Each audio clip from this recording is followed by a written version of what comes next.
In the quiet darkness before dawn, history was about to change forever. This is the story of the passion of Jesus Christ, the suffering, the sacrifice, and the victory that would echo through eternity. After the Last Supper, Jesus was arrested in the Garden of Gethsemane, betrayed by Judas, one of his own. He was taken before the high priests, accused, mocked, and condemned. False witnesses spoke against him, yet he remained silent. Then he was brought before the Roman governor, Pontius Pilate. Pilate questioned him, "Are you the king of the Jews?" Jesus answered, "My kingdom is not of this world." Though Pilate found no fault in him, the crowd cried out, "Crucify him!" And so, under pressure, Pilate handed Jesus over. Jesus was scourged, beaten, and crowned with thorns, a symbol of mockery placed upon the true king. He was forced to carry his cross through the streets. He fell under its weight, again and again. A man named Simon was compelled to help him carry it.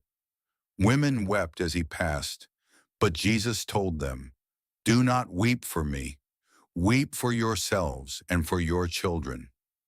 Step by step, he walked toward Golgotha, the place of the skull. At Golgotha, they nailed him to the cross, hands pierced, feet bound, lifted between heaven and earth. Above him, the sign read, "Jesus of Nazareth, King of the Jews." Even in agony, he spoke words of mercy.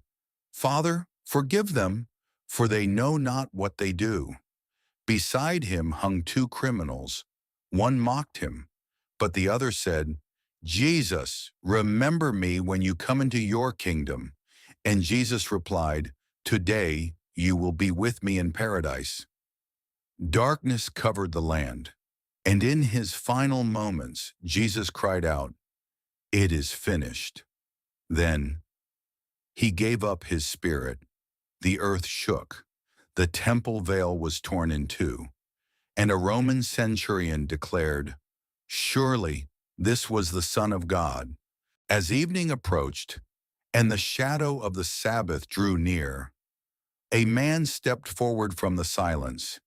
His name was Joseph of Arimathea, a respected member of the council, and yet a secret follower of Jesus.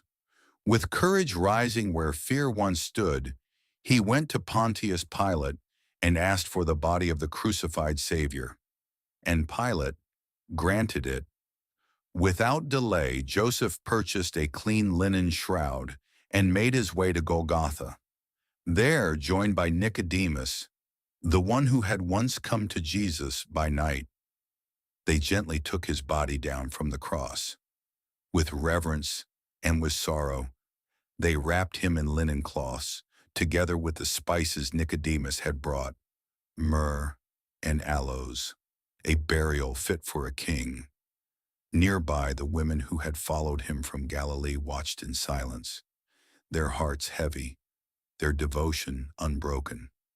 Together they prepared the spices and ointments, honoring him, even in death. Then as the final light of day began to fade, they carried his body to a tomb, a cave hewn from rock, in a garden close by. A tomb, untouched, prepared as it would seem for this very moment. And there they laid him. The stone was rolled into place. The world fell quiet, for the Sabbath was near, and hope seemed buried with him. On the third day, at dawn, the women came to the tomb, Mary Magdalene and the others. The stone was rolled away. An angel spoke, "He is not here. He is risen." Jesus appeared first to Mary Magdalene, then to two disciples on the road to Emmaus, then to the apostles, Peter the apostle, John the apostle, and the others. But Thomas the apostle was not there. When told, he said, "Unless I see, I will not believe." Later, Jesus appeared again. "Put your hand here," he said. Thomas answered, my Lord and my God. The Passion of Christ is not just a story of suffering.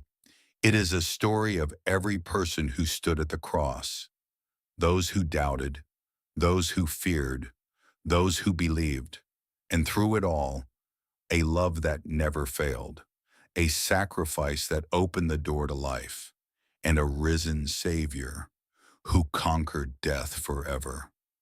This is the story of Easter. This is the Passion of Jesus Christ. Don't forget to like and subscribe.